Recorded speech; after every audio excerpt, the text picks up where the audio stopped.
देखो test for cation, cation हमें पता है क्या होता है, एनाइन भी हमें पता है क्या होता है। Test for cations and anions. Cation क्या होता है, पॉजिटिवली चार्ज पार्टिकल, जैसे Na पॉजिटिव हो गया, Ca2 पॉजिटिव हो गया, जिंक 2 पॉजिटिव हो गया, आयरन 2 पॉजिटिव हो गया, या आयरन 3 पॉजिटिव हो गया, या अमोनिया माइन, ये भी कैटाइन में आता है, ये पॉजिटिव हो गया। ठीक है, एल्यूमिनियम 3 पॉजिटिव आइन हो गया। और एनाइन जैसे कि नेगेटिव आइन क्लोराइड हो गया, नाइट्रेट हो गया, सल्फेट हो गया, SO4 2 नेगेटिव। ठीक है, ये एनाइन होता है। फॉर एग्जाम्पल मेरे पास एक सोल्यूशन है जिसमें आपको नहीं पता कि कौन सा कैटाइन और कौन सा एनाइन है। फॉर एग्जाम्पल मैंने एक सॉल्ट डाला है, मैं कह रहा हूँ, अभी तो मैं आपको बता रहा हूँ, लेकिन लेट से अगर आपको नहीं पता, कह रहा हूँ कि मैंने जो है वो कैल्शियम क्लोराइड डाला है इसके अंदर, तो कैल्शियम क्लोराइड सॉल्युबल सॉल्ट है, तो इसमें Ca2 पॉजिटिव, Cl नेगेटिव अंदर आयन्स होंगे, और आपको नहीं पता कि इसमें कौन से आयन्स हैं, और आपने पता लगाना है। तो पता लगाने के लिए हम क्या करते हैं, इस पूरे जो मेरे पास ये बीकर गिवन है जिसमें ये सोल्यूशन है, इस बीकर में से मैं थोड़ा सा पार्ट निकालूंगा अपना टेस्ट ट्यूब में, और टेस्ट ट्यूब में थोड़ा थोड़ा करके ना इसमें से मैंने डाला थोड़ा सा, और फिर मैंने पता लगाने के लिए ना इस पे एक टेस्ट परफॉर्म किया। कैटाइन के लिए अलग टेस्ट परफॉर्म करना पड़ता है, एनाइन के लिए अलग करना पड़ता है, तो मैं एक बार कैटाइन के लिए करूंगा, एक बार एनाइन के लिए करूंगा, तो दो दो टेस्ट ट्यूब भर लेते हैं। और कैटाइन के लिए क्या टेस्ट होते हैं, कैटाइन के लिए टेस्ट होते हैं कि मैं sodium hydroxide, aqueous sodium hydroxide डालूं ड्रॉप बाय ड्रॉप, या फिर एक्वस अमोनियम हाइड्रोक्साइड डालूं। तो ये डालने पे ना, अगर कैटाइन प्रेजेंट है, जैसे Ca2 पॉजिटिव आइन है, या एल्यूमिनियम 3 पॉजिटिव आइन है, या जिंक 2 पॉजिटिव आइन है, या आयरन 2 पॉजिटिव आइन है, या आयरन 3 पॉजिटिव आइन है, ये डालने पे ना ये एक यूनिक ऑब्जर्वेशन देते हैं।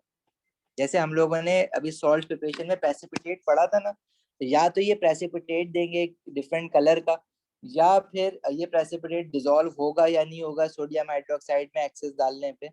On the basis of this हम लोग ना आइडेंटिफाई कर सकेंगे वो ऑब्जर्वेशन देख के कि इसमें कौन सा कैटाइन है और कौन सा एनाइन है। सिमिलरली ये तो कैटाइन के लिए टेस्ट मैंने बताया ना, सोडियम हाइड्रोक्साइड और अमोनियम हाइड्रोक्साइड। एनाइन के लिए अलग टेस्ट होते हैं, जैसे अगर मुझे क्लोराइड आयन को पता लगाना है तो अलग टेस्ट होगा, सल्फाइड आयन को लगाना है तो अलग होगा। तो एनाइन के लिए मुझे डिफरेंट टेस्ट परफॉर्म करना पड़ेंगे। और अगर एक स्पेसिफिक रिजल्ट है, अगर क्लोराइड आयन के लिए पॉजिटिव रिजल्ट आता है तो मैं बोलूंगा कि क्लोराइड है, सल्फेट के लिए आता है तो मैं बोलूंगा सल्फेट है, एंड सो ऑन। तो अब किस कैटाइन के लिए क्या टेस्ट है और किस एनाइन के लिए क्या टेस्ट है, अनफॉर्चुनेटली ये हम लोगों को रोट लर्निंग करनी पड़ेगी, रट्टा लगाना पड़ेगा कि कौन से कैटाइन के लिए क्या टेस्ट है और कौन से एनाइन के लिए क्या टेस्ट है। इसलिए मैंने कहा कि अनफॉर्चुनेटली हमें याद करना पड़ेगा। अब ये जो टेबल है ना, ये टेबल बेसिकली आपको गिवन है आपके सिलेबस के साथ, और इसमें जितने कैटाइंस हैं और जितने एनाइंस हैं आपको सिर्फ उनके टेस्ट याद करने हैं। अब इसमें टोटल 8 कैटाइंस दिए हुए हैं, तो आपने सिर्फ इन्हीं के टेस्ट को याद करना है और किसी को याद नहीं करना। इसमें बहुत सारे कैटाइंस ऐसे हैं जो हम नॉर्मली यूज कर रहे हैं, जैसे सोडियम आयन, मैग्नीशियम आयन, ठीक है, और क्या कहते हैं, आयरन कॉपर तो दिया हुआ है, इसके अलावा सिल्वर आयन बिल्कुल हैं वो कैटाइन, उनको भी टेस्ट करने का कोई तरीका है। लेकिन हमें क्योंकि सिलेबस में नहीं गिवन है, तो हम लोगों ने, हमें एग्जामिनर ने कहा कि आप सिर्फ यही वाले याद करें, वरना तो करने को तो बहुत सारे बन जाते हैं, लेकिन ये भी अभी भी अच्छे खासे हैं याद करने की। और इस टेबल को सबसे अच्छा याद करने का तरीका ये है कि ये टेबल पहले तो कोशिश करो कि याद हो। पहले तो मैं समझाता हूँ कि ये है क्या, टेबल यूज किस तरह से होगा। सेकेंडली इस टेबल से हम लोग क्वेश्चंस करेंगे, और टेबल को सबसे अच्छा याद करने का तरीका ये है कि एक बार आपने कोशिश की याद करने की, मुझे पता है 10% भी याद नहीं होता, तो बाकी आप इसको याद कैसे करते हो, आप क्वेश्चंस करना स्टार्ट कर देते हो, और जब आप क्वेश्चंस करते हो तो देख देख के करते हो, और वो देख देख के टेबल जब आप क्वेश्चंस कर लेते हो तो आपको 10-12 क्वेश्चन बाद ये टेबल खुद ही याद हो जाता है। अच्छा, सेकेंडली इसके क्वेश्चंस आते कहाँ पे हैं, इसके क्वेश्चन का जो मेजोरिटी पोर्शन है वो एटीपी में आता है। एटीपी में 7 से 8 मार्क्स का क्वेश्चन इस पे आता ही आता है। बहुत रेयर केस है अब कि वो स्किप हो। तो अगर जून 2021 वाले एग्जाम में आप जा रहे हो तो बहुत हाई चांसेस हैं कि ये तो क्वेश्चन आना ही आना। हाई चांसेस एज इन के उसने मेरे ख्याल से पिछले 20 सालों में शायद 2 बार स्किप किया हो ये क्वेश्चन तो आता ही है, किसी ना किसी फॉर्म में आता ही है। और ये क्वेश्चन करना बहुत आसान होता है। अगर ये क्वेश्चन 7 मार्क्स का है तो आप 7 के 7 मार्क्स लेकर आओगे इस क्वेश्चन में, कुछ भी नहीं है अगर आपको टेबल याद है। अच्छा, अब ये टेबल क्या है? ये टेबल हमें ये कहता है कि अगर फॉर एग्जांपल मुझे एल्यूमिनियम आयन का टेस्ट करना है, Al3 पॉजिटिव आयन का, तो मेरे पास 2 तरीके हैं टेस्ट करने के। या तो मैं सोडियम हाइड्रोक्साइड डालूं और देखूं कि क्या रिजल्ट आ रहा है, उसकी बेसिस पे मैं डिसाइड करूंगा कि आयन कौन सा है। अब देखो, मुझे ये नहीं पता कि मेरे पास एल्यूमिनियम आयन है या नहीं है, मतलब ये चीज जो है ना मुझसे छुपी हुई है। अगर मैं बात करूँ ना तो मुझे नहीं पता कि मेरे पास एल्यूमिनियम आयन है या क्या है। मैं तो टेस्ट परफॉर्म कर रहा हूँ, और टेस्ट परफॉर्म करने पे अगर ऑब्जर्वेशन एल्यूमिनियम आयन वाली आ रही है तो मैं कहूंगा एल्यूमिनियम आयन है, अगर क्रोमियम आयन वाली आ रही है तो मैं कहूंगा क्रोमियम आयन है। तो 2 तरह के तरीके हैं कैटायंस को टेस्ट करने के, कि हम सोडियम हाइड्रोक्साइड के साथ भी टेस्ट कर सकते हैं और एक्वस अमोनिया। एक्वस अमोनिया क्या है? अमोनिया होती है NH3। एक्वस अमोनिया मतलब अमोनिया को डाला आपने पानी में, और जब भी अमोनिया गैस को पानी में डिसॉल्व कराते हो तो वो बनता है अमोनियम हाइड्रोक्साइड। तो अमोनियम हाइड्रोक्साइड भी एक अल्कली है और सोडियम हाइड्रोक्साइड भी एक अल्कली है। तो आप दोनों चीजों से टेस्ट करवा सकते हो। अगर दोनों से टेस्ट करवा सकते हो तो किसी एक से करवाओ तो 2 देने की जरूरत क्या थी? 2 देने की जरूरत तुम्हें समझ आ जाएगी अभी जैसे हम ये टेबल डिस्कस करते हैं। फॉर एग्जाम्पल, मैंने पहले टेस्टिंग स्टार्ट की, मुझे नहीं पता कि जो मेरे पास सोल्यूशन है उसमें कैटाइन कौन सा है। मैंने टेस्टिंग स्टार्ट की, मैंने उसमें पहले हमेशा हम क्या करते हैं, सोडियम हाइड्रोक्साइड के डालेंगे फ्यू ड्रॉप्स। ऐसा नहीं कि फौरन बहुत सारा सोडियम हाइड्रोक्साइड डाल दिया। मेरे पास ये बीकर है, मुझे नहीं पता कि इसमें कौन से कैटाइन और कौन से एनाइन है। मैंने इसमें से थोड़ा सा सैंपल निकाला एक टेस्ट ट्यूब में। अलग क्यों कर रहा हूँ मैं सैंपल? ये जो ट्यूब होती है इसको हम टेस्ट ट्यूब कहते हैं, ठीक है। थोड़ा सा निकाल क्यों रहा हूँ? क्योंकि अगर मैं सब में सोडियम हाइड्रोक्साइड डाल दूंगा तो पूरा का पूरा सैंपल बर्बाद हो जाएगा। और अगर मुझे एनाइन के लिए टेस्ट करना है तो फिर मैं कहाँ से टेस्ट करूंगा इसको? या तो मैंने पहले टेस्ट ट्यूब निकाली, टेस्ट ट्यूब 1, उसमें मैंने क्या डाला? Sodium hydroxide. तो सोडियम हाइड्रोक्साइड जब हम डालते हैं ना तो पहले फ्यू ड्रॉप्स डालते हैं। फ्यू ड्रॉप डालने के बाद ऑब्जर्वेशन देखते हैं कि कुछ अलग कुछ दिख रहा है इसमें चेंज होता हुआ, और फिर हम उसको एक्सेस में डाल देते हैं। अगर कोई चेंज आया है तो उसके देखने के बाद हम उसको एक्सेस में डालेंगे, तो फिर देखेंगे कि अब ऑब्जर्वेशन क्या आई है, एक्सेस में डालने के बाद कुछ चेंज हुआ है या नहीं हुआ। तो ये इसका प्रोसीजर होता है। अब फॉर एग्जाम्पल अगर हम इस टेबल को देखें तो इस टेबल में वो कह रहा है कि जब हमने सोडियम हाइड्रोक्साइड डाला है तो अगर तो एल्यूमिनियम आयन होगा तो सबसे पहले आएगा व्हाइट प्रेसिपिटेट। प्रेसिपिटेट क्या है? इनसॉल्युबल छोटे छोटे पार्टिकल्स टेस्ट ट्यूब में दिखना शुरू हो जाएंगे तुम्हें। और दिखेंगे कैसे? देखो, जब भी प्रेसिपिटेट बनता है ना, जैसे टेस्ट ट्यूब है उसमें कलरलेस सोल्यूशन था, आपने सोडियम हाइड्रोक्साइड डाला और प्रेसिपिटेट बनेगा तो वो ओपेक हो जाएगा, मतलब उसका आर पार दिखना बंद हो जाएगा। जैसे एक शीशे के गिलास में आप दूध लो तो दूध के आर पार नहीं देख सकते ना, लेकिन वाटर के आर पार देख सकते हो। इसी तरह कोई कलर्ड सोल्यूशन, जैसे रूह अफ़ज़ा बनाओ तो रूह अफ़ज़ा के आर पार आप देख सकते हो, तो that is not a precipitate. But milk is इसमें आर पार नहीं देख सकते। मैं ये नहीं कह रहा कि मिल्क में प्रेसिपिटेट्स है, मैं ये बता रहा हूँ कि जिस टेस्ट ट्यूब में प्रेसिपिटेट बनेंगे उसकी पहचान ये होती है कि you can not see through it, मतलब वो ओपेक कलर का हो जाता है, क्योंकि वो छोटे छोटे पार्टिकल इतने सारे बन जाते हैं सोल्यूशन में कि फिर हम उसके आर पार नहीं देख सकते। तो अगर एल्यूमिनियम आयन होगा तो हमारे पास ऑब्जर्वेशन क्या आएगी? White precipitate. व्हाइट प्रेसिपिटेट क्या आ रहा है? फ्यू ड्रॉप्स डालने। और फिर मैं अगर सोडियम हाइड्रोक्साइड एक्सिस में डालूंगा, एक्सिस में डालने का क्या मतलब है? पहले मैंने 1-2 ड्रॉप डाले, फिर मैंने बहुत ज्यादा और 10-12 ड्रॉप एक साथ डाल दिए।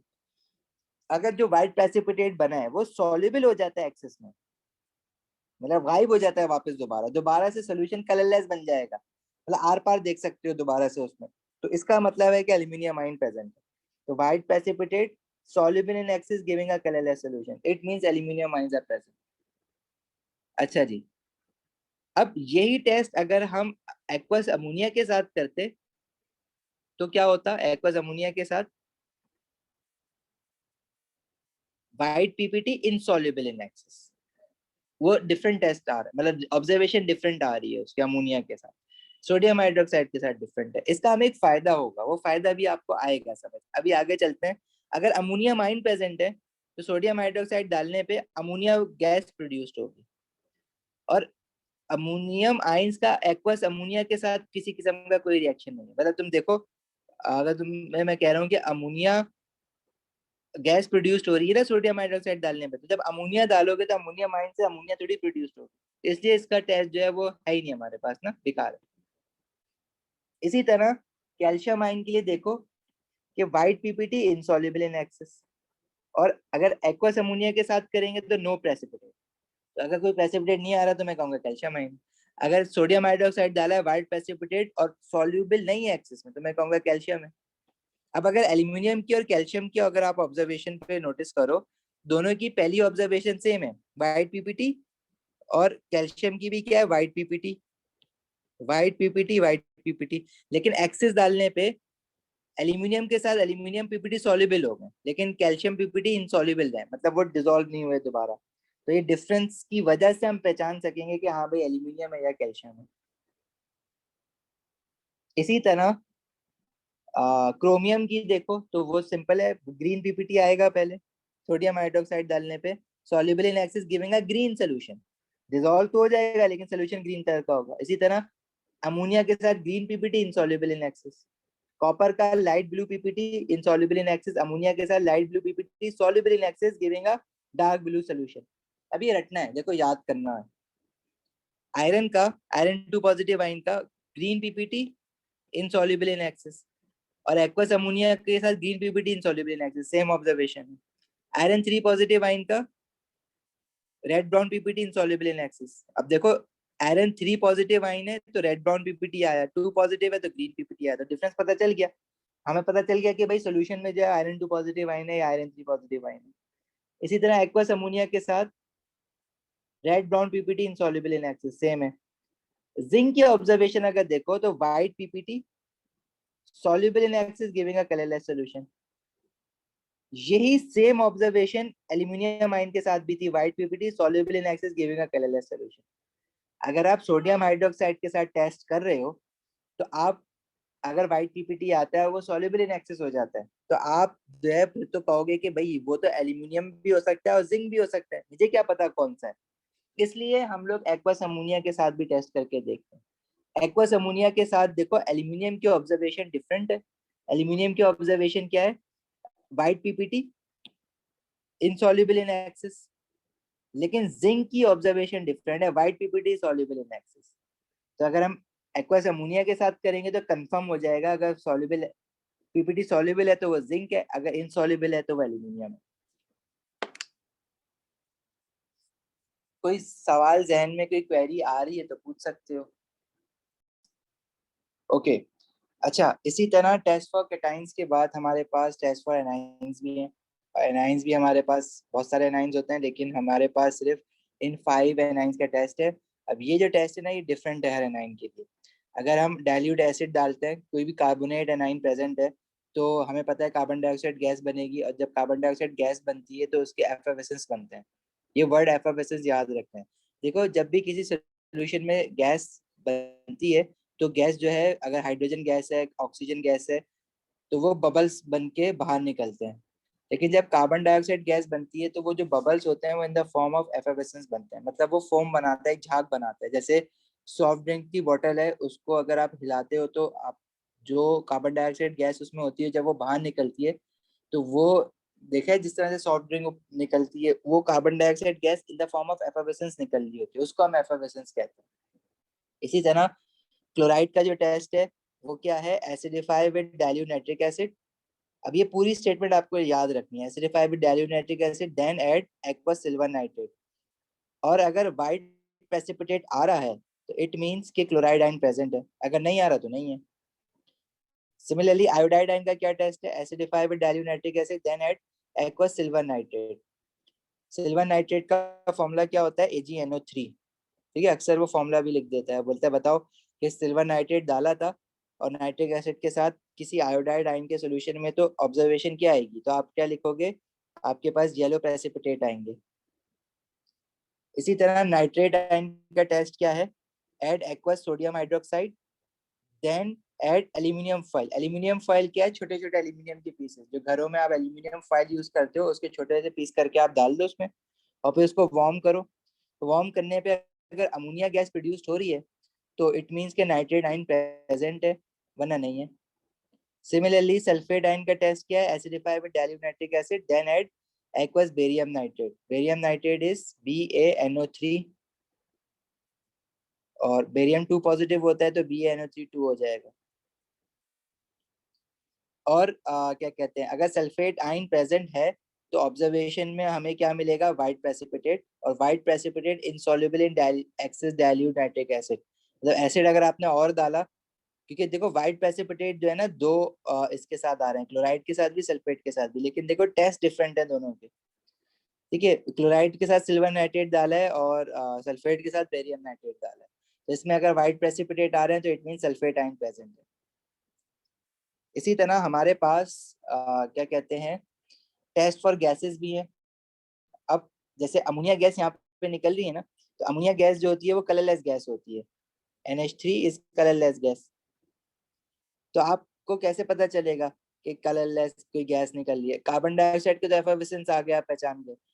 लेकिन अगर हमें टेस्ट करना है कि गैस वाकई में कौन सी है, तो उन गैसेस के भी कुछ टेस्ट हैं। गैसेस भी अब हमारे पास बहुत सारी होती हैं, लेकिन हमारे पास हमें जो याद रखनी है वो सिर्फ 5 गैसेस हैं, ammonia, carbon dioxide, chlorine, hydrogen and oxygen. Ammonia की वैसे तो स्मेल होती है पंजेंट, अजीब सी एक गंदी सी स्मेल होती है, पंजेंट स्मेल उसको हम कहते हैं। लेकिन on the basis of smell हम लोग उसको आइडेंटिफाई नहीं करते, क्योंकि ये हमारे लिए सेफ नहीं है कि कहीं से अमोनिया निकली हम इसको स्मेल करें, तो वो नहीं करते। अमोनिया जो होती है वो बेसिक गैस होती है, जैसे हम लोगों ने बेसिस में देखा था कि अमोनिया जो है वो जब पानी के साथ कांटेक्ट में आती है तो वो अमोनियम हाइड्रोक्साइड बना लेगा, और जो अमोनियम हाइड्रोक्साइड होता है वो अल्कली है, बेस है। और अल्कली का टेस्ट क्या होता है कि अगर लिटमस पेपर अल्कली के साथ कांटेक्ट में आएगा तो वो रेड लिटमस को ब्लू कर देता है। इसी तरह अब अमोनिया गैस निकल रही है, पानी में डिजोल्व तो नहीं रहा है, तो गैस बन के निकल रही है। तो हम क्या करेंगे, जो लिटमस जहां से भी, जिस टेस्ट ट्यूब में से भी अमोनिया गैस निकल रही है, अगर मुझे टेस्ट करना है कि ये गैस कौन सी है, तो मैं क्या करूंगा, इस टेस्ट ट्यूब के माउथ पे ना एक रेड कलर का लिटमस पेपर रख लूंगा, और वो लिटमस पेपर को ना वेट करके रखेंगे। वेट इसलिए करेंगे क्योंकि उसमें वाटर होगा, वेट कहते हैं या इसको हम कहते हैं डैम्प। तो जब ये अमोनिया गैस यहाँ से निकलेगी और इसके साथ कांटेक्ट में आएगी, तो ये अमोनिया NH3 वाटर के साथ कांटेक्ट में आते ही अमोनियम हाइड्रोक्साइड बनाएगा, और क्योंकि अमोनियम हाइड्रोक्साइड अल्कली है तो ये इस रेड लिटमस पेपर को ब्लू कर देगा। और अगर ये लिटमस पेपर ब्लू कलर का हो जाएगा तो इट मीन्स कि अमोनिया गैस प्रेजेंट है, वो अमोनिया गैस है जो गैस निकल रही है। कार्बन डाइऑक्साइड गैस का टेस्ट क्या है कि you pass the gas through lime water. अच्छा, लाइम वाटर से पास करने पे ऑब्जर्वेशन आपको क्या मिलेगी, तो लाइम वाटर जो होता है वो मिल्की कलर का हो जाता है, मिल्की, या उसको हम कहते हैं चौकी कलर। तो अगर कार्बन डाइऑक्साइड गैस है, अगर आपने उसको लाइम वाटर से पास करवाया है तो वो मिल्की या चौकी कलर का हो जाएगा। लाइम वाटर का फॉर्मूला भी देखो, याद करने के लिए बोला हुआ है, कैल्शियम हाइड्रोक्साइड होता है। और कहीं किसी टेस्ट ट्यूब से कोई गैस निकल रही है, जैसे फॉर एग्जांपल मैं रिएक्शन कर रहा था और कार्बन डाइऑक्साइड गैस निकली है, तो अब उसको मुझे पहले तो कलेक्ट करना पड़ेगा, मतलब उसको एक इसके ऊपर एक डिलीवरी ट्यूब लगाएंगे, और वो जो गैस कलेक्ट हो रही है उसको हम पास करवा देंगे थ्रू लाइम वाटर। और अगर लाइम वाटर से पास होने पे वो लाइम वाटर मिल्की या चौकी कलर का हो जाता है। मिल्की या चौकी कलर क्या होता है, समझ लो जैसे कि पानी के अंदर मैं चौक डिसॉल्व कर दूं ना, व्हाइट कलर का सोल्यूशन बन जाएगा, तो हम कहेंगे कि लाइम वाटर मिल्की हो गया, तो it means carbon dioxide gas must be present. Similarly अगर क्लोरीन गैस है तो क्लोरीन गैस का टेस्ट क्या है कि जो डैम लिटमस पेपर है उसको ब्लीच कर देती है। ब्लीच का क्या मतलब, कलर उड़ा देती है उसका। ब्लीच का मतलब होता है कि कलर फेड कर देना। सिमिलरली हाइड्रोजन गैस जो है, इट प्रोड्यूसेस, अगर कहीं से हाइड्रोजन गैस निकल लिया और if you want to confirm कि वो गैस वाकई हाइड्रोजन गैस है, तो हाइड्रोजन गैस तो एक तो कलरलेस होती है, ऊपर से ओडोरलेस भी होती है, कोई स्मेल भी नहीं होती है। तो हम क्या करेंगे, जहां से गैस निकल रही है वहां पे एक लाइटेड स्प्लिंट लेकर आएंगे। लाइटेड स्प्लिंट क्या होता है कि जैसे हमारे पास मैच स्टिक होती है ना, माचिस, वैसी एक लेबोरेटरी में हमारे पास मैच स्टिक होती है, वो थोड़ी लंबी होती है, तो वो जला के जब हम लेकर आते हैं तो उस फ्लेम में से पॉप साउंड प्रोड्यूस होना शुरू हो जाता है, पॉप पटाखे जैसे फटना शुरू हो जाते हैं। तो अगर पॉप साउंड प्रोड्यूस हो रहा है तो हाइड्रोजन गैस है। तो इसका टेस्ट की ऑब्जर्वेशन क्या है, pops with a lighted splint. इसी तरह अगर कहीं से ऑक्सीजन गैस निकल रही है और उसके पास लाइटेड स्प्लिंट लेके आओगे तो ये रिलाइट्स कर देता है, रिलाइट्स अ ग्लोइंग स्प्लिंट। मतलब कि अगर कोई फ्लेम जल रहा है और ऑक्सीजन गैस निकल रही है तो वो फ्लेम को बढ़ा देगी, एकदम से फ्लेम भड़केगा, भड़कना कहते हैं ना, क्यों? क्योंकि ऑक्सीजन जो है वो कंबशन में हेल्प कराती है। ये हम ऑर्गेनिक केमिस्ट्री में भी देखेंगे आगे। तो ये टेस्ट आपको याद रखना है कि किस चीज का कैसे टेस्ट होता है। अब देखो ये टेबल जो है ना, इसको तो कैसे यूज करना है और क्वेश्चन किस तरह का है, ये हम लोग ना अभी एक क्वेश्चन कर लेते हैं ताकि आप लोग को याद करने में आसानी हो कल तक, के हमें इसको याद किस तरह से करना है। तो एक, अच्छा देखो ये क्वेश्चन आता है हमेशा इसी तरह का ना, ये इसका क्वेश्चन का स्टाइल यही है। ये कहता है पहले, सबसे पहले the following table shows the test a student does on compound L. अब कोई कंपाउंड एल है, उसने नहीं बताया उसमें क्या क्या चीजें हैं, वो टेस्ट करके हमें पता लगाना है कि उसमें कौन से कैटाइन है और कौन से एनाइन है। तो हम क्या करेंगे, complete the table by adding conclusion for A and observation for test B C and both the test and observation will lead to the conclusion. अबे ये जो चीज लिखी हुई होती है ना, ये चीज जो होती है वो हमेशा सेम होती है। मतलब इसको अगर ना भी पढ़ो ना तो कोई मसला नहीं होता, ठीक है। ट्राई करना है, अभी एक दो क्वेश्चन प्रैक्टिस करो तो पढ़ने की कोशिश करना है कि क्या लिख रहा है, क्यों लिख रहा है, लेकिन यूजुअली ये हमेशा सेम चीज लिखी हुई होती है। बेसिकली कर क्या रहे होते हैं, कोई भी हम, इसने हमें कंपाउंड दिया है उसमें कैटाइन और एनाइन पता लगाना चाह रहे हैं, तो इसको अभी इसने एल का है, तो मैं क्या करूंगा, टेस्ट ट्यूब्स में ना इसका थोड़ा थोड़ा सैंपल ले लूंगा। पहले एटलीस्ट हम 3 सैंपल लेते हैं कैटाइन। अगर मुझे टेस्ट करना है और मैं सोडियम हाइड्रोक्साइड डाल के टेस्ट कर रहा हूँ तो मैं अलग टेस्ट ट्यूब में करूंगा। अगर मैं अमोनिया, एक्वस अमोनिया डाल के टेस्ट कर रहा हूँ तो मैं अलग टेस्ट ट्यूब में करूंगा। और फिर एनाइन का टेस्ट करने के लिए मैं एक अलग सैंपल लूंगा। तो 3 टेस्ट ट्यूब हमें यूज करनी पड़ जाती हैं इसको टेस्ट करने के लिए। तो इन 3 टेस्ट ट्यूब में जो डिवाइड करते हैं ना, जैसे इसको अगर वो ए कह रहा है तो इसको बी सी डी कह देता है, और इसी के वो कॉलम बना के क्वेश्चन बना देता है। जैसे फॉर एग्जाम्पल जो हमारा ये है इसमें, तो कंपाउंड एल जो है ना, उसने लेट से मुझे पाउडर फॉर्म में दिया था। मैंने क्या किया, सबसे पहले उसको वाटर में डिसॉल्व करेंगे। अच्छा, वाटर में डिसॉल्व करने पे ना 2 ऑब्जर्वेशन आ सकती हैं। या तो ये जो सोल्यूशन बनेगा, अब ये सोल्यूशन बनना सॉल्यूशन चाहिए, मतलब ये प्रेसिपिटेट इसमें ना हो फिलहाल। तो ये जो सोल्यूशन बनेगा ये या तो ये कलर्ड सोल्यूशन बनेगा या कलरलेस सोल्यूशन बनेगा, 2 ही पॉसिबिलिटीज हैं। अब कलर्ड कुछ भी हो, या तो कलर होगा या कलरलेस होगा। कलरलेस सोल्यूशन क्या होता है, बिल्कुल पानी जैसा, और कलर्ड सोल्यूशन रूह अफ़ज़ा जैसा लाल हो गया, पाकोला जैसा ग्रीन हो गया, ठीक है। मतलब सॉल्युबल है, आर पार देख सकते हो, सॉल्युबल है लेकिन कलर्ड है, और कलरलेस है पानी जैसा। तो आपने इसमें अगर तो कलर्ड सोल्यूशन आ रहा है तो इसका कलर्ड सोल्यूशन कौन देता है, हमें ट्रांजिशन मेटल्स देता है। अगर कलर्ड सोल्यूशन है तो हम सीधी सीधी ऑब्जर्वेशन लिख देंगे कि ट्रांजिशन मेटल आइन प्रेजेंट है, transition metal ion is present. और अगर सोल्यूशन कलरलेस आ रहा है तो हम सीधी सीधी ऑब्जर्वेशन क्या लिख देंगे कि ट्रांजिशन मेटल आइन प्रेजेंट नहीं है। तो हम यहाँ पे लिख देंगे कि ट्रांजिशन मेटल आइन नॉट प्रेजेंट। सही है। तो पहला इसका जो पार्ट होता है वो हमेशा यही होता है। अगर वो कहता है कलर्ड सोल्यूशन है तो आप लिख दो ट्रांजिशन मेटल आइन प्रेजेंट है। अगर वो कह रहा है कलरलेस सोल्यूशन है तो आप लिख दो ट्रांजिशन मेटल आइन नॉट प्रेजेंट। तो देखो पहले उसमें ए में उसने क्या लिखा है कि L is dissolved in water and the solution is divided into 3 parts B C D, वो कैटाइन और एनाइन का टेस्ट करने के लिए। जब उसको पानी में डिसॉल्व किया तो ऑब्जर्वेशन क्या है, ये कलर्ड सोल्यूशन है। कलर्ड सोल्यूशन का मतलब क्या है कि आपने कंक्लूजन में क्या लिख देना है, ट्रांजिशन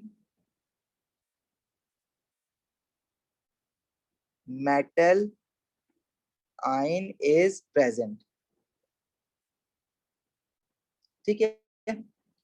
नेक्स्ट में वो कह रहा है to the first part aqueous ammonia is added until a change is seen. तो ये जो पार्ट पहले क्या कर रहा है, पहले सोडियम हाइड्रोक्साइड के साथ नहीं बल्कि एक्वस अमोनिया के साथ टेस्ट कर रहा है। अच्छा, जो इसका 1 पार्ट और 2 पार्ट, 2 पार्ट में डिवाइड होता है ये, मतलब पहले आप फ्यू ड्रॉप्स डालते हो बेसिकली और फिर आप एक्सेस डाल देते हो। तो फ्यू ड्रॉप्स डालने पे कुछ अगर प्रेसिपिटेट आना होता है तो वो प्रेसिपिटेट वो लिख दो कि कौन सा प्रेसिपिटेट है, और वो प्रेसिपिटेट एक्सेस डालने पे उसके साथ क्या हो रहा है वो लिखते हैं। अब इसने ना यहाँ पे हमें ऑब्जर्वेशन नहीं बताई है बल्कि कंक्लूजन बता दिया। तो जिस बिहाफ पे उसने किसी ऑब्जर्वेशन की बिहाफ पे कंक्लूजन अपना ड्रॉ करा होगा ना, तो कंक्लूजन में वो एक बता रहा है कि एल के अंदर क्रोमियम 3 पॉजिटिव आयन भी हो सकता है और Fe2 पॉजिटिव आयन भी हो सकता है। अच्छा, तो मतलब इन दोनों की ऑब्जर्वेशन सेम होगी, तभी तो कह रहा है कि उसको अभी कंफर्म नहीं कि क्रोमियम 3 पॉजिटिव है या Fe2 पॉजिटिव है, वो दोनों कह रहा है। तो अगर मैं देखूं ये वाला टेबल, अब इस टेबल को गौर से देखो कि अभी हम टेस्ट किससे कर रहे हैं, एक्वस अमोनिया डाल रहे हैं। तो एक्वस अमोनिया डालने पे वो ये कह रहा है कि क्या क्या है, उसने बोला कि क्रोमियम आइन है या Fe2 पॉजिटिव आइन है। मतलब एक्वस अमोनिया डालने पे इन दोनों की जो ऑब्जर्वेशन है अगर देखो तो एक्वस अमोनिया डालने पे क्रोमियम 3 पॉजिटिव आइन के साथ जो ऑब्जर्वेशन है वो क्या है, ग्रीन पीपीटी इनसॉल्युबल इन एक्सिस। और आयरन 2 पॉजिटिव आयन के साथ भी सेम ऑब्जर्वेशन है, ग्रीन पीपीटी इनसॉल्युबल इन एक्सिस। अब उसने तो जब एक्वस अमोनिया डाला तो उसके पास ग्रीन पीपीटी आए, और उसने जब एक्सिस में डाला तो इनसॉल्युबल इन एक्सिस आया। तो वो तो उसने जब ऑब्जर्वेशन देखी तो उसने बोला कि क्रोमियम की भी यही है, Fe2 पॉजिटिव आयन की भी यही है। तो वो ये तो नहीं कह सकता कि इनमें से कोई एक है, तो कहेगा कि भाई ये दोनों है, इन दोनों में से कोई एक है, क्या पता दोनों। तो इसने इसमें दोनों लिख दिए। इससे मुझे ये पता चला कि दोनों की ऑब्जर्वेशन भी सेम है। अब मुझे अगर टेबल मुझे इस तरह से याद होना चाहिए कि क्रोमियम आयन की ऑब्जर्वेशन एक्वस अमोनिया के साथ होती है ग्रीन पीपीटी इनसॉल्युबल इन एक्सिस, और आयरन 2 पॉजिटिव आयन के साथ होती है ग्रीन पीपीटी इनसॉल्युबल इन एक्सिस, सेम होती है। तो मैंने सिर्फ क्या करना है, ये जो ऑब्जर्वेशन मुझे याद है ना वो उठा के इस टेबल में लिख देनी है। अगर वो कह रहा है कि chromium 3 positive ion Fe2 positive ion हो सकता है, तो क्रोमियम 3 पॉजिटिव आयन की ऑब्जर्वेशन क्या है, ग्रीन पीपीटी। पीपीटी लिख सकते हो, आपको प्रेसिपिटेट अगर पूरा नहीं भी लिखना पीपीटी लिख सकते हो, एक्सेप्ट करेगा एग्जाम में।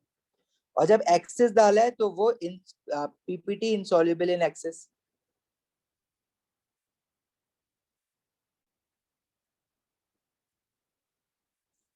बस, क्योंकि अभी भी देखो दोनों की ऑब्जर्वेशन फ्यू ड्रॉप्स में भी सेम है और एक्सेस डालने पे भी सेम है, तो अभी भी वो कंफर्म नहीं कह सकता कि भाई क्रोमियम 3 पॉजिटिव आयन है या Fe2 पॉजिटिव आयन है, तो उसने दोनों लिखे हुए।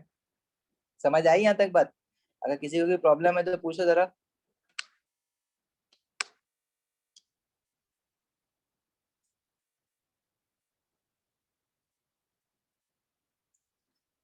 चलो आगे बढ़ते हैं, अगर नहीं है प्रॉब्लम तो। फिर वो कह रहा है कि सेकंड पार्ट में, to the second part aqueous sodium hydroxide is added until a change is seen. मतलब पहले उसने फ्यू ड्रॉप्स डालेगा एक्वस सोडियम हाइड्रोक्साइड के, वो उसके बाद एक्सेस डालेगा। तो जब फ्यू ड्रॉप्स डाले हैं और फिर एक्सेस डाला है, तो अगेन ऑब्जर्वेशन आपको नहीं बताई है उसने, कंक्लूजन बता दिया। तो फ्यू ड्रॉप्स डालने पे अभी भी देखो वो कह रहा है कि क्रोमियम 3 पॉजिटिव आयन भी हो सकता है, Fe2 पॉजिटिव आयन भी हो सकता है।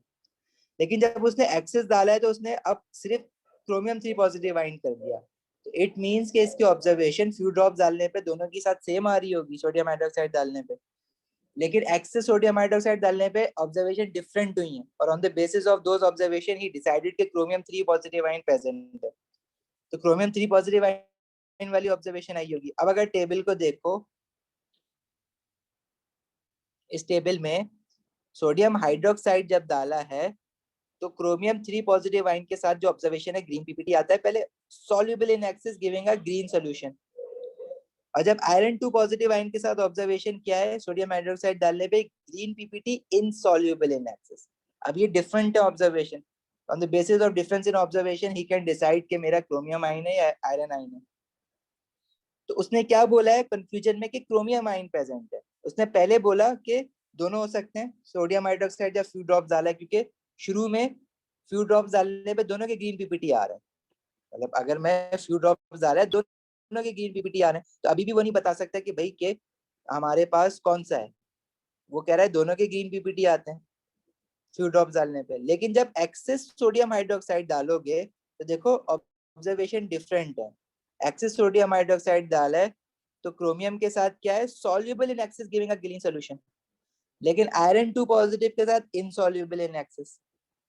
और वो कह रहा है कि क्रोमियम 3 पॉजिटिव आयन कंफर्म हो गया वो है, तो इसका क्या मतलब है कि ऑब्जर्वेशन क्या आई होगी, green PPT soluble in access, इस क्रोमियम की ऑब्जर्वेशन आई होगी ना, इसलिए उसने कंफर्म कर दिया।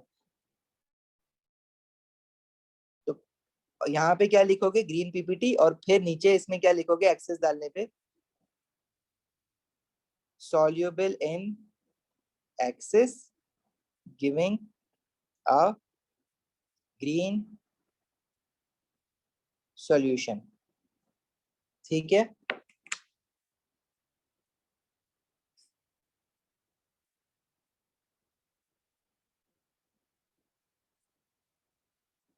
अब नेक्स्ट, कैटाइन तो कंफर्म हो गया कि क्रोमियम 3 पॉजिटिव आयन था।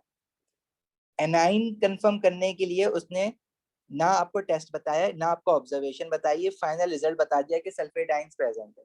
तो आपने कुछ नहीं करना, आपने रट्टा मार के रखना है ऑलरेडी कि सल्फेट आयन का टेस्ट क्या होता है, वो यहाँ लिख देना है पूरा।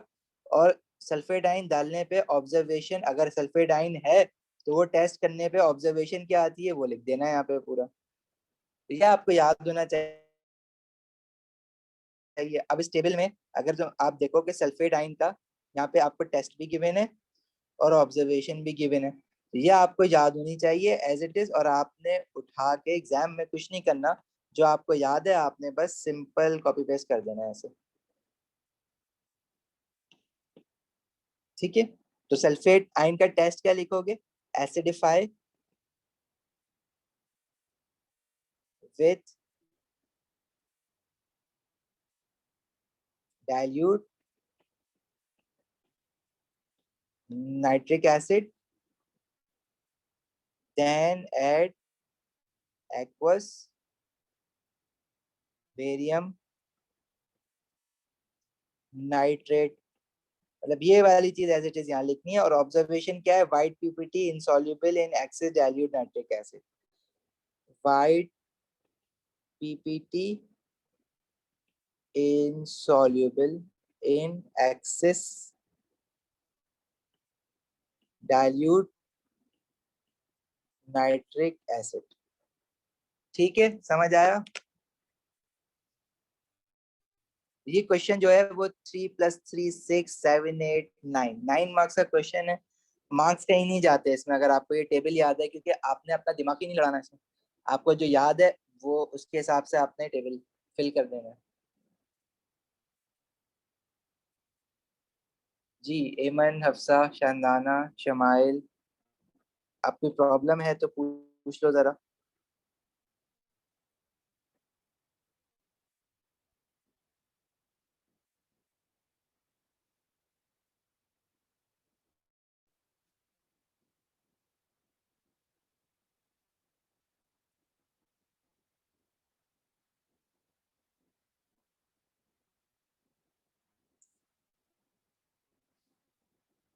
अच्छा, एक थोड़ा सा डिफरेंट क्वेश्चन भी कर लेते हैं इसका, ताकि जिसमें ऑब्जर्वेशन आपको गिवन हो और आपने कंक्लूजन लिखना है। अब देखो, बड़ा आसान सा क्वेश्चन है अगर टेबल याद है। और इसके और प्रैक्टिस क्वेश्चंस के लिए आप गूगल क्लासरूम पे जाओगे तो आपको बहुत ज्यादा 10-12 क्वेश्चन मैंने प्रैक्टिस करवाए हुए हैं, वहां से भी इसको दोबारा से देख सकते हो। अब ये टेबल यहाँ से स्टार्ट हो रहा है, पहले वो कह रहा है, अच्छा ये ऊपर वाली सारी ना मैं चीज नहीं पढ़ रहा क्योंकि वो हमेशा सेम होती है। इसने मैंने डायरेक्ट कंक्लूजन पढ़ा, M is probably not a compound of transition metal. मतलब वो कह रहा है कि ट्रांजिशन मेटल नहीं हो सकता, तो इट मीन्स कि क्या है कि कलरलेस सोल्यूशन आया होगा। अगर कलर्ड आता तो हम कहते हैं ट्रांजिशन मेटल है, कलरलेस सोल्यूशन आया होगा तभी तो कह रहा है कि नहीं है ट्रांजिशन मेटल। फिर उसने देखो किस किस के साथ टेस्ट किया है, बी में सोडियम हाइड्रोक्साइड के साथ। अब सोडियम हाइड्रोक्साइड पहले फ्यू ड्रॉप्स डालेंगे, फिर एक्सेस सोडियम हाइड्रोक्साइड डालेंगे। फ्यू ड्रॉप्स डालने पे आया व्हाइट प्रेसिपिटेट और एक्सेस डालने पे आया प्रेसिपिटेट डिसॉल्व। तो ऐसा कौन सा आइन है जिसके साथ ये ऑब्जर्वेशन आती है, सोडियम हाइड्रोक्साइड डालने पे आपने सिंपल उस ऑब्जर्वेशन की बिहार पे वो आइन सिलेक्ट कर लेना। तो क्या कह रहा है, व्हाइट प्रेसिपिटेट और प्रेसिपिटेट डिसॉल्व इन एक्सेस। तो सोडियम हाइड्रोक्साइड डालने पे ये ऑब्जर्वेशन एल्यूमिनियम के साथ आ रही है, white precipitate soluble in excess giving a colourless solution. और इसके अलावा कैल्शियम के साथ white precipitate insoluble in access है, तो इनसॉल्युबल है तो ये मैं छोड़ दूंगा। लेकिन जिंक के साथ भी देखो ये आ रही है, white precipitate soluble in access. मतलब मैं कंफर्म नहीं हो सकता दोनों के साथ, क्योंकि फ्यू ड्रॉप डालने पे भी और एक्सेस डालने पे भी सेम ऑब्जर्वेशन है, तो मैं कंफर्म नहीं बता सकता कि कौन सा वाला है। तो मैं दोनों लिखूंगा जैसे उसने पहले क्वेश्चन में मुझे लिख के दिया था। मैं कहूंगा कि एल्यूमिनियम आयन और जिंक आयन में बी प्रेजेंट। तो इस फ्यू ड्रॉप्स डालने पे व्हाइट पीपीटी आया, तो मैं यही बोलूंगा कि Al3 पॉजिटिव भी हो सकता है और Zn2 पॉजिटिव आयन में बी प्रेजेंट। और एक्सेस डालने पे भी सेम ऑब्जर्वेशन है, तो अभी भी कंफर्म नहीं हुआ, तो मैं अभी भी यही बात नीचे लिख दूंगा कि एल्यूमिनियम आयन और जिंक आयन में बी प्रेजेंट। ठीक है, कंफर्म तो मुझे अभी भी नहीं हुआ। तो फिर मैं अमोनिया के साथ, एक्वस अमोनिया के साथ करूंगा। एक्वस अमोनिया के साथ जब करोगे तो पहली ऑब्जर्वेशन आई है व्हाइट पीपीटी और दूसरी आई है प्रेसिपिटेट डिसॉल्व्स। तो मैं देख लेता हूँ कि ये ऑब्जर्वेशन किसके साथ आ रही है। अब जिंक एल्यूमिनियम के साथ white PPT insoluble in access. Insoluble का क्या मतलब है कि वो डिसॉल्व नहीं हुआ है, नॉट डिसॉल्व। वो कह रहा है कि डिसॉल्व हो गया है, तो मतलब ये एल्यूमिनियम नहीं है, ये कंफर्म हो गया। जिंक के साथ ऑब्जर्वेशन देखो, जिंक के साथ white PPT soluble in access, मतलब जिंक डिसॉल्व हो जाएगा। अब मुझे कंफर्म हो गया कि ये जिंक 2 पॉजिटिव आयन है। तो पहले व्हाइट पीपीटी आया, तो व्हाइट पीपीटी तो सेम है दोनों के लिए। तो पहले तो मैं यही लिखूंगा कि मुझे नहीं पता कि कौन सा एल्यूमिनियम है या जिंक है, तो पहले मैंने फ्यू ड्रॉप्स पे यही लिख दिया कि एल्यूमिनियम और जिंक में भी प्रेजेंट। लेकिन जब उसने ये कहा कि व्हाइट पीपीटी डिसॉल्व, तो मैंने जब टेबल देखा तो एल्यूमिनियम आयन तो इनसॉल्युबल होता है, वो तो डिसॉल्व नहीं होता। वो कह रहा है डिसॉल्व हुआ है, तो इसका मतलब है Zn2 positive ion is present. अब मैं यहाँ पे इज प्रेजेंट कर दूंगा कि नाउ आई एम श्योर, मुझे मे भी लिखने की जरूरत नहीं है, क्या नाउ आई एम श्योर कि जिंक 2 पॉजिटिव आयन प्रेजेंट है। अगेन पूछ रहा है आप एनाइन के लिए। अब कैटाइन तो कंफर्म हो गया ना, Zn2 पॉजिटिव आयन है। एनाइन के लिए कह रहा है आयोडाइड आयन प्रेजेंट है, वो बता दिया उसने। तो आपने बस टेस्ट और ऑब्जर्वेशन लिखनी है, और टेस्ट और ऑब्जर्वेशन कहाँ से लिखोगे, ये आपको याद होनी चाहिए आयोडाइड के लिए। तो आयोडाइड के लिए जो टेस्ट है वो क्या है कि we acidify with dilute nitric acid then add aqueous silver nitrate, और अगर व्हाइट प्रेसिपिटेट आता है, सॉरी येलो प्रेसिपिटेट आता है, तो इट मींस कि आयोडाइड प्रेजेंट है, वरना नहीं। ये आपने उठा के सिंपल यहाँ से कॉपी पेस्ट कर देना है, याद किया हुआ। अभी टेबल तो आपको नहीं मिल रहा है एग्जाम में, तो आपको याद होना चाहिए ऐसे। वो कह रहा है कि जो इस बार कंपाउंड एम लिया था, पहले क्वेश्चन में एल था, इसको अब इसने एम कह दिया, कुछ भी कहता रहे। तो कह रहा है कि इसका फॉर्मूला क्या होगा। तो इसमें कैटाइन जो है वो आपने कंफर्म किया Zn2 पॉजिटिव आयन, और एनाइन आप कह रहे हो आयोडाइड आयन है, वो खुद ही कह रहे हैं। इसका फॉर्मूला क्या बनेगा, Zn(I2)। ये फॉर्मूला यहाँ पे लिख देना है, सही है। तो 8 मार्क्स का ये क्वेश्चन है, तो 8 मार्क्स में तुम्हारे इसमें भी कोई मार्क्स लूज हो, मुश्किल है। अच्छा एमन देखो, एटीपी में ज्यादातर जो टॉपिक्स आते हैं, एक तो ये वाला क्वेश्चन आता है, 60 मार्क्स का एटीपी है, उसमें से 7-8 मार्क्स तो ये कवर कर लेते हैं। दूसरा, अब हमने इसके बाद पढ़ना है टाइट्रेशन। टाइट्रेशन का जो क्वेश्चन है वो 13 से 14 मार्क्स का आता है, 7 मार्क्स ये हो गए, तो अराउंड 20 मार्क्स तो आपका ये दो एसिड एंड बेसिस में से बन गया। टाइट्रेशन भी अब मैं नेक्स्ट क्लास में कल टाइट्रेशन के क्वेश्चंस कराऊंगा। तो टाइट्रेशन का क्वेश्चन जो है वो एसिड एंड बेसिस और मोल्स से मिलके बनता है, तो ये होता है। उसके अलावा एटीपी में आपके पास energy, energetics, energy from chemical से आता है क्वेश्चन। रेट ऑफ रिएक्शन से अक्सर आ रहा होता है क्वेश्चन, ठीक है, और इलेक्ट्रोलिसिस से अक्सर आ रहा होता है क्वेश्चन। ये जरूरी नहीं है कि इन पे से आए, लेकिन ये टेबल और टाइट्रेशन तो आता ही आता है। तो इन 3 टॉपिक से कुछ बड़े क्वेश्चंस आ रहे होते हैं, बाकी एक एक दो दो तीन तीन मार्क्स से क्वेश्चन जो है वो एक्सपेरिमेंटल केमिस्ट्री से बन रहा होता है, और ऑर्गेनिक केमिस्ट्री से भी 2-3-4 मार्क्स के क्वेश्चन वो बना लेता है, ठीक है। Majority titration acid and bases है, जिसमें टेस्ट फॉर कैटाइंस और एनाइंस आ गया, टाइट्रेशन, और टाइट्रेशन में मोल्स मिल जाता है, ठीक है।